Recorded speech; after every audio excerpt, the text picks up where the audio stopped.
John Tajiro built himself, I think 3 is the number that's been put around, GT40 replicas. Another dodgy Do they drive. call it the SVT where the roof slides back? SV, yeah, SV, SV, so it's yes, one of those, yeah. Very cool. Have you got original Mark III windows, side windows? No, so they are like rocking. I'm gonna skip my breaks, I'm gonna make mistakes. I'm gonna skip my breaks, I'm gonna make mistakes. I'm gonna skip my breaks, I'm gonna make mistakes.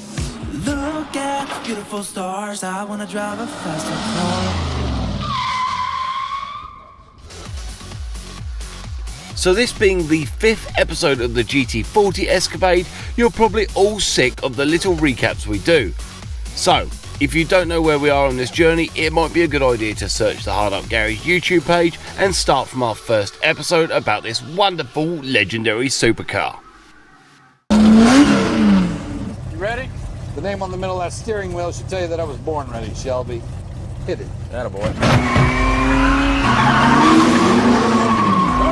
Got a little kick, doesn't it? Open the door! There we go. Good God, Mr. Levy, okay, sir?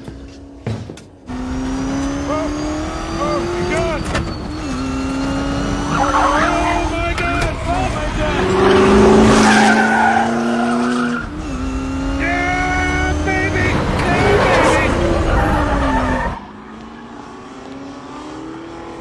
baby! It's about right now the uninitiated have a tendency to soil themselves.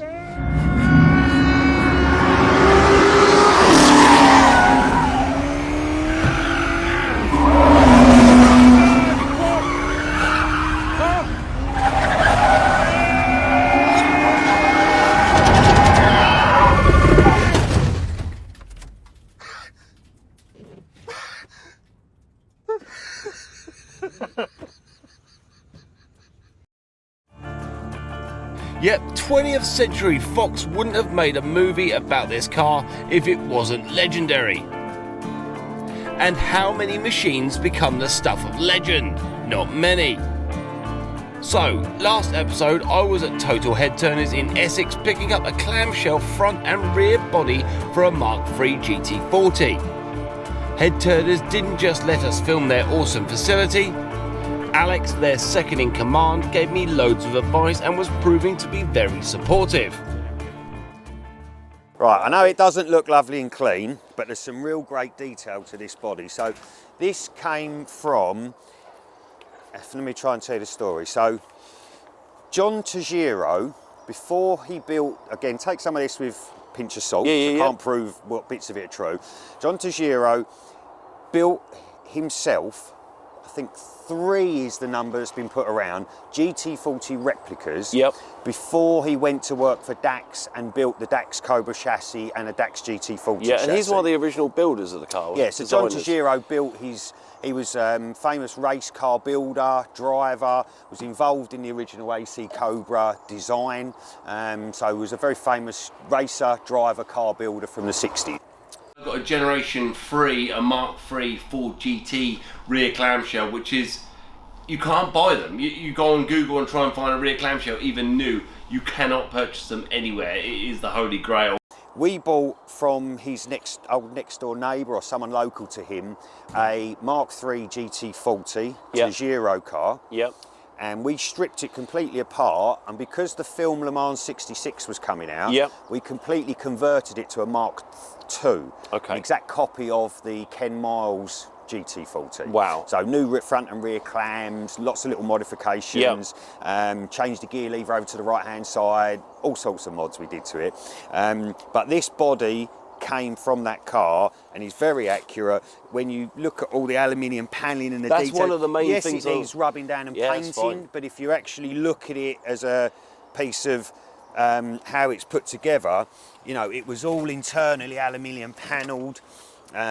Really built well. It's still got all the lighting in there and stuff. It's got all the air vents as well, which are missing. Mine doesn't have that, which is nice. And obviously for me, one of the main reasons I bought it was for these aluminium grills on the front here. So basically on the front here, you've got these absolutely beautiful aluminium grill panels, which are missing on mine. Same on the rear. It's got all those fittings in. I think there's still, is the light still in it? Yeah, it's still got the right lights in there. So mine's got a vented panel here, which in my opinion isn't very pretty. This aluminium panel here is very, very nice. You've got both sides and a lower grille. The lights, which are really, really nice as well. You know, they're worth the money alone that I paid for the body. You know, the reason I bought this, one of the main reasons I bought it is for this rear window. Mine has been brought up to here to allow for the Mark 1 or Mark 2 glass rear window, and this is Plexan. This is exactly how it should be. I'm probably going to have to replace the Plexan in here because it is scratched, but that will give me the exact shape. And with Plexan, I don't think there is much shape into that. I think it is probably just a flat piece of... I think I'm pretty, yeah, it starts off flat. You will find with heat sometimes they bow in or out a little bit. And a spare window. Yeah, there's a front, one front plexiglass. But I think a lot of the other bits have gone missing over the years because it has sat around here for a few robbing years. bits and pieces, that's your job, isn't it, you know? It truly is an absolute bargain. The Total Headturners facility was littered with automotive gold everywhere. Even at the back of their headquarters. Next to the red Cobra you saw in the background just now was another car that was right up my street. So the 7 Series engine with 4 turbos bolted onto it, Lamborghini replica. It actually belongs to the mechanic's brother-in-law or something. Another Diablo. Yeah. But Another dodgy do Diablo. they call it the SVT where the roof slides back? SV, yeah, SV, SV, so it's yes, one of those, yeah. Very cool. Did you see his eyes light up? He's had a fake Diablo, he's in a Fake fake F40, I've had a fake Murcielago, and now a GT40. But GT40 is about as cool as it gets in the kit car world, isn't it? You know. They're the I'll go get the van Holy and bring it Grail. around. He said you might have some other little bits and pieces I might be I able to was buy trying to off you. think what we've got. I'll tell you what we did have. I'm going to have to try and find them. Have you got original Mark III windows, side windows? No, so they are like rocking. I've got a problem with them. Somewhere there is a set, but I don't know where they are. I've got my ones in the picture, you'll see, because for the IVA, he put these absolute dog. I mean, this is the only problem. Mirrors You're going to have... When you're building a car or a classic or something like that and you see someone online selling something, it is so important for you to personally go there and meet these people, shake hands, because they have jumped through the hurdles that I'm going to, and any bits of advice would really, really help. Let alone, right, when you ask a man if he's got any other parts to sell and he says, not really, I want to keep something. When you build a relationship and you can really, really get past those through hurdles that he knows I'm not a plonker, then maybe he lets his barrier down and sells me the most amazing windows for my my KVA GT40. So the plot thickens. My GT40 build is proving to be a very lucky one, and it's barely started. Just to underline for you what just happened. First, Alex has explained this body I've just purchased from Headturners has big provenance, because it was from a car that was owned by John Tejero.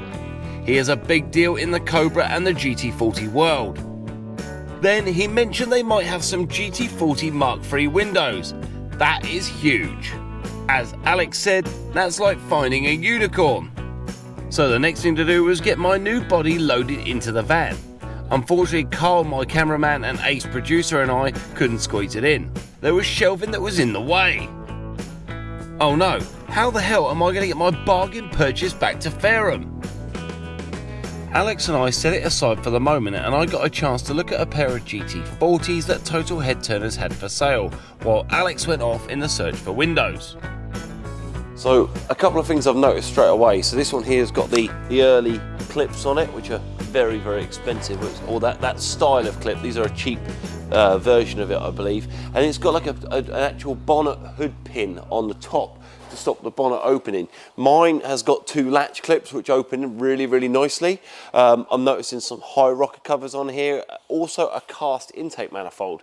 You know, a couple of the things I wanted to do on mine was really highly tune the engine, alley heads, alley air intake, that kind of stuff. But what I'm noticing is maybe that isn't actually that important until we get these engine bays open and can really have a look and see what's going on under the engine bay and see what kind of details these cars have. Then we'll be able to make some real decisions into how, you know, how far we go, how crazy we do go with the engine build, etc.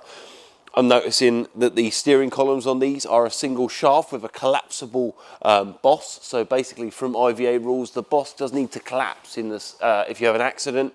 Mine does have a Triumph Sunbeam, I believe, steering column, so you've got all the indicator stalks, that kind of stuff. But what I'm seeing is people are actually putting rocker switches instead of the actual stalks themselves, which is quite nice.